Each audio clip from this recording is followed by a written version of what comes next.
Pecha Kucha 144, Hellblazer 6, and I has a job. So the impossible has happened. And I am employed. It's I don't know how it happened. I had the interview on Thursday. I had the job on Friday. The CV they had none of my work experience on it. But before we talk about that, let's talk about what's been keeping me sane this week on the tube ride home.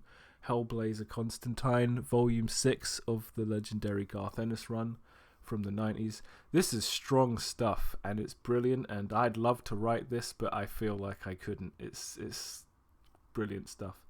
I found this to be the most dark and, I don't know, visually offensive, if you want to use those terms, Hellblazer comic I've read. This is one of the rare examples of a page where something bad happens and it's not quite overtly shown. A lot of gore for the 90s. And I'm reading this on the tube. It's a dark collection of stories, but there is one positive one about a ghost of Christmas past kind of. Constantine goes for a pint with him and helps him rediscover the joy of life. The book really needs this to kind of offset all the crazy stuff that happens to Constantine. Like, he goes for a walk in the park and ends up meeting the king of vampires, who wants to kind of use him as a spy and threatens to kill Constantine if he can't give him one good reason why he shouldn't, which Constantine manages to do, but it's touch and go, as most things are when it comes to the adventures of Constantine.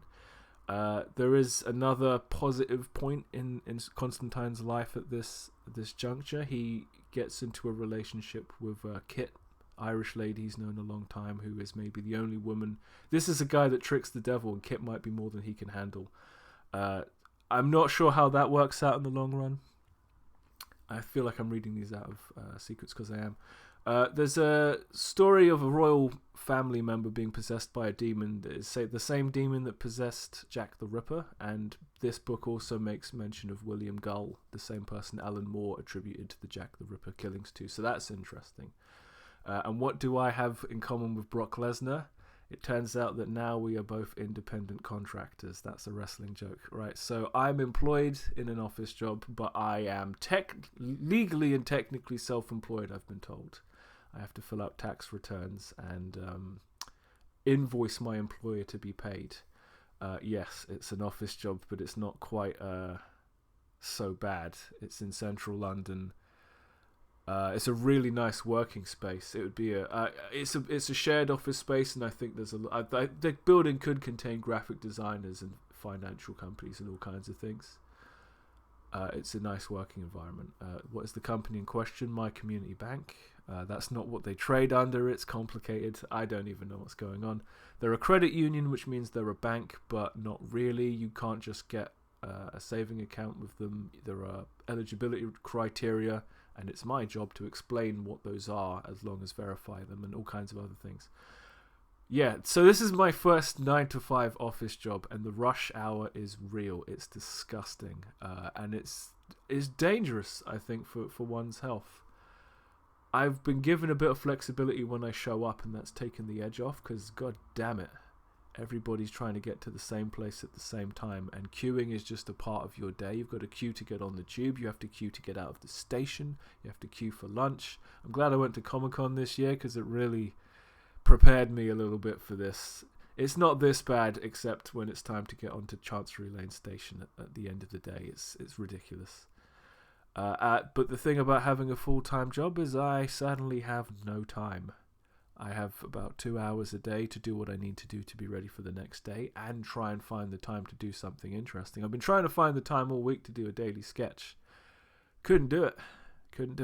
I've just started a new job. There's too much administration to it. But here's the thing. It's not all bad, because I was supposed to be a security guard by now. And actually, I did get a phone call from a guy who was trying to put me in a security guard job, which I can't accept because I'm still not legally eligible, because the training providers didn't honour their agreement and pay for the badges. But this office job is way better than being Clown security guard. But the big problem is, what about me? What about Raven? How do I find time to actually have a life? I've become a weekend warrior overnight, and That's grotesque for a man who greatly values time and doesn't particularly value money, because I still have all that university tuition fee swag left. And where do I find the time to play Guilty Gear?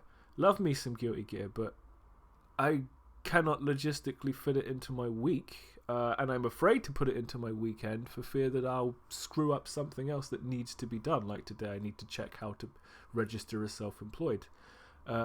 And now that I am part of the human race, I'm trying to look presentable. I bought a skull shaver a long time ago. It's not really been working out for me this week because the recharger doesn't recharge it.